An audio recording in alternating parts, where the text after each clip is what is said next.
Hey guys, it's Dr. Brad Bodle, and if there's one thing I know, it's that dealing with chronic thyroid conditions and Hashimoto's is tough. And what I would like to focus on today is giving you the context and perspective that if you have long-term goals like weight loss, you need to be kind and patient with yourself because sometimes the process isn't as linear as we'd like it to be. So if that sounds like a plan, and you enjoy learning about the best natural strategies to support your Hashimoto's and hypothyroid symptoms, that way you can improve your energy, lose weight, and engage with your life in a meaningful and purposeful way, then don't forget to like this video, subscribe to the channel, and click on the bell so you're notified when new videos are available every Thursday. So first of all, why is it that changes in thyroid function and changes in thyroid hormone activity can lead to an increase in body weight and make it so difficult for us to eventually lose that weight? Well, thyroid hormone is what drives the metabolism for almost every cell in our body. And it does this by entering the cell, binding with the nucleus, and creating a cascade of events which upregulates our breakdown of fuel sources, including protein, carbohydrates, and fats, which then leads to the production of energy. So if you wanted to have a nicely burning fire, you would want to keep that fire well stoked by continuing to put fuel or wood from the wood pile onto that fire as it starts to burn down. That fire is kind of like our metabolism. And our thyroid hormone is what allows us to take that wood from the wood pile and put it onto the fire. No fuel, no burn, no production of metabolism.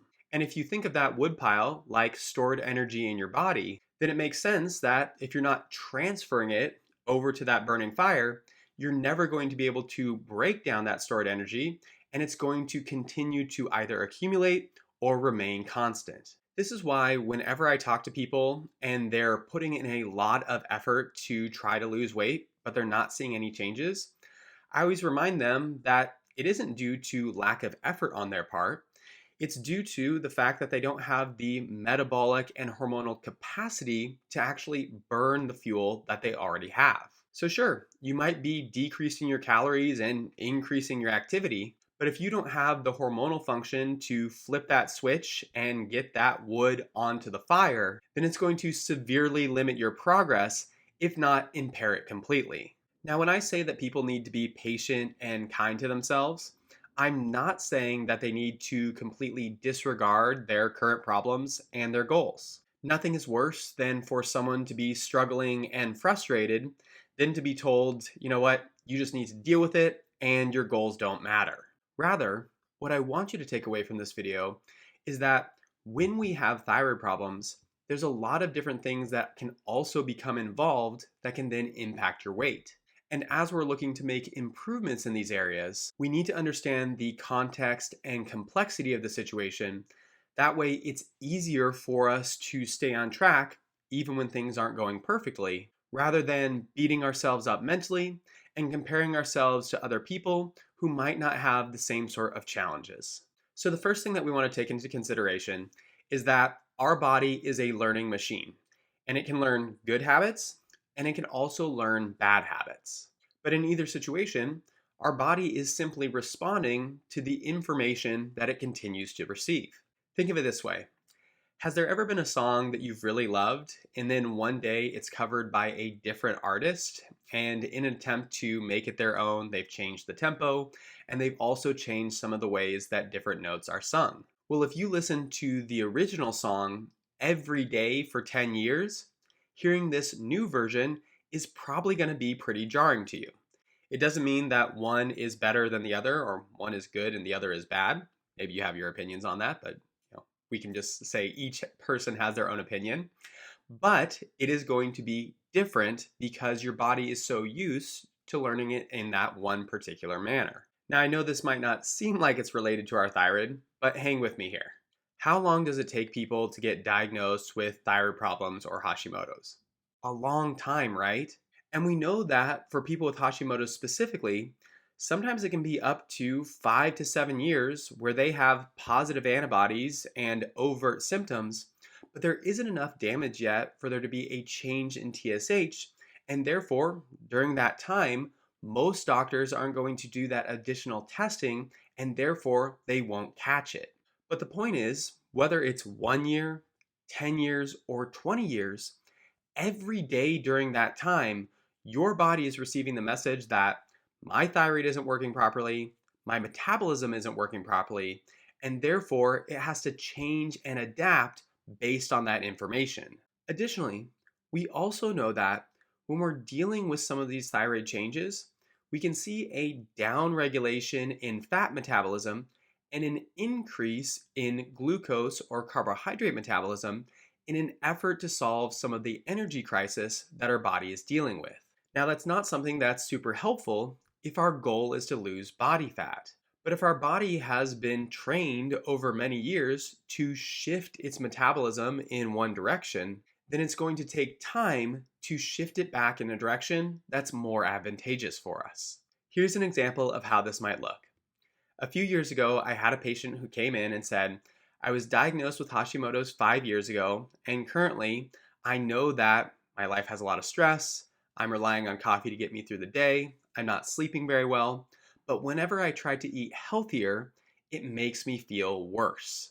And right now, that's something that I can't accept because it makes it impossible for me to do my job.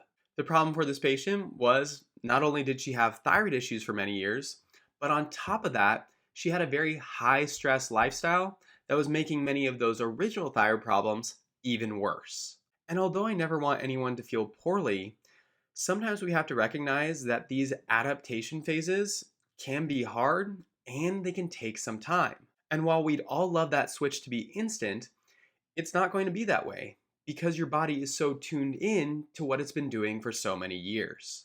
For my patient, because her job was so important, we had to actually find some time where she could take about a week off, reduce some of her reliance on stimulants, and start shifting her nutrition.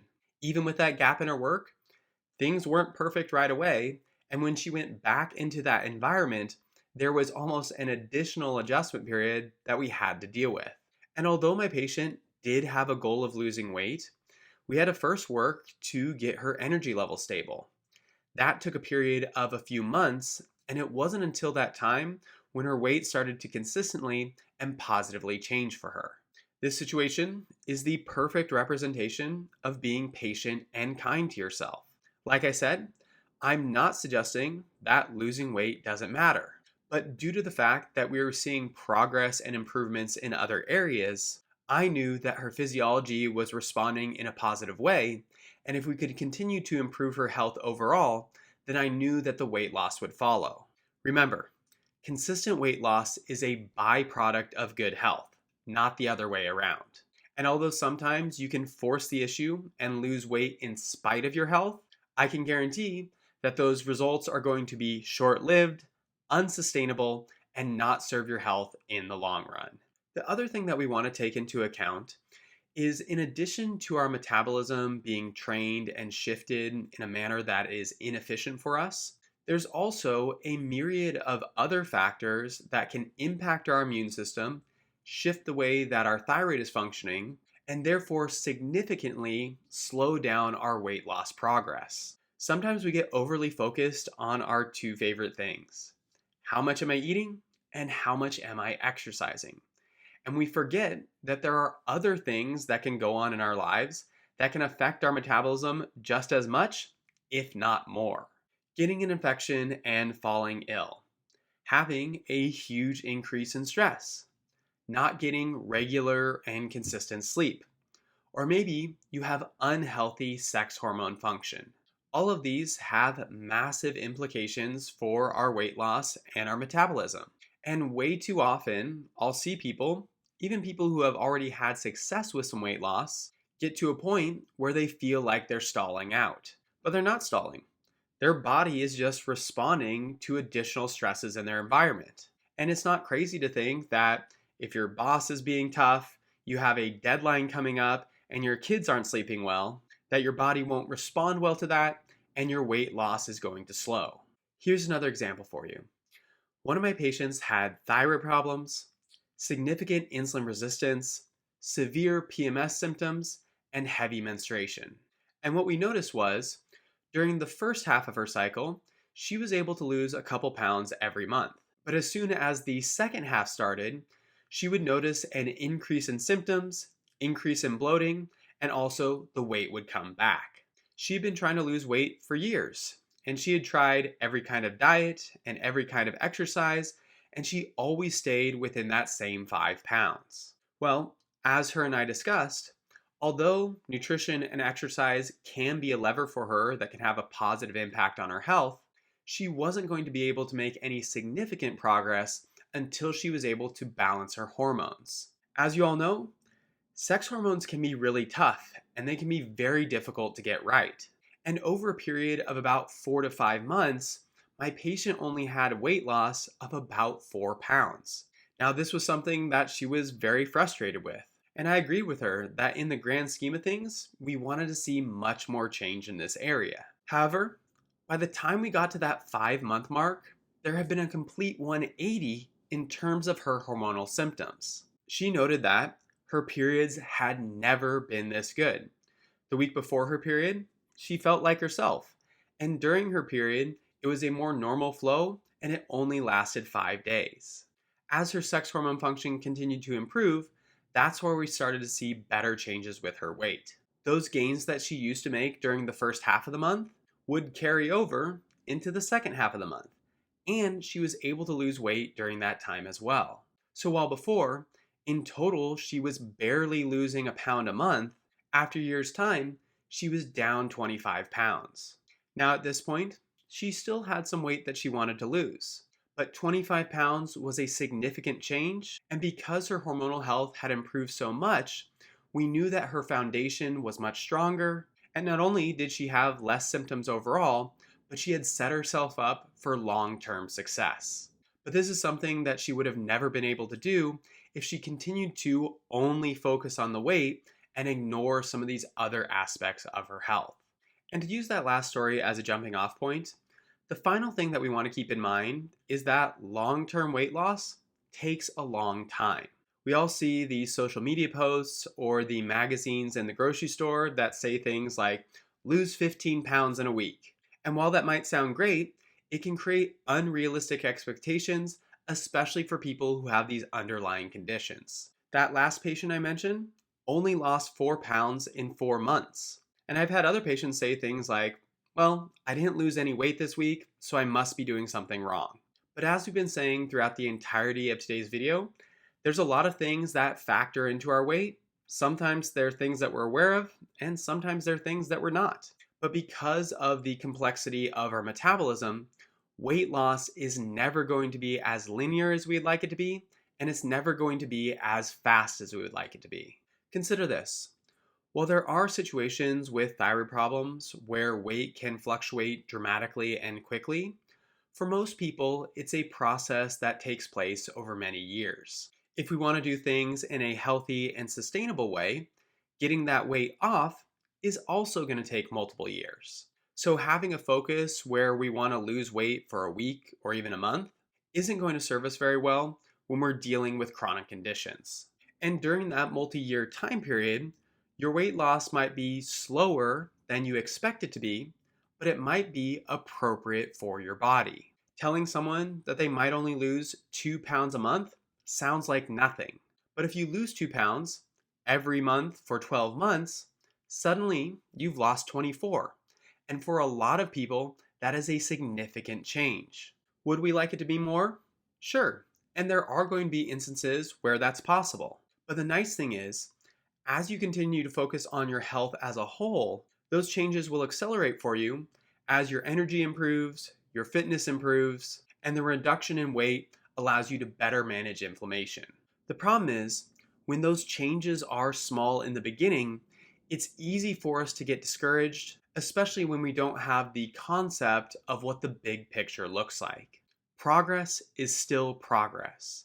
And when we focus on our health first, not only does weight loss become more efficient and easier, but we can also see improvements in all aspects of our health, allowing us to feel more normal again and allowing us to sustain those benefits in the long term. But let me know in the comments what you thought about today's video, and also share if there's been some specific areas that have caused you to struggle with your weight, or on the flip side, what sort of changes really helped you to start making that weight loss more sustainable. If you like this video but want some more help and guidance when it comes to supporting your thyroid symptoms, and you're interested in working with me one-on-one, either in person or virtually, remember you can start that process by sending an email to contact@seattlethyroidhelp.com. And once we receive your information, my staff will reach out, make sure that you qualify for a free consultation, and find time on the schedule that works for you. During the consultation, it's absolutely no pressure. I just want to figure out what your challenges are, what your goals are, and figure out if I can help. If I do think I can help, we'll talk about what that process looks like, and we'll only move forward if things feel like a good fit on your end. If you're not ready for the free consult but want to keep learning, then I'd recommend checking out some of the other videos on my YouTube channel or by grabbing either one of my free downloads, which are listed in the description box. But that's all for this week. I love you guys. I hope that you're taking care of yourselves. If you like the video, give it a thumbs up, subscribe to the channel, and don't forget to follow me on social media. My name is Dr. Bodle. I hope you have an excellent rest of your week, and I will see you in the next one.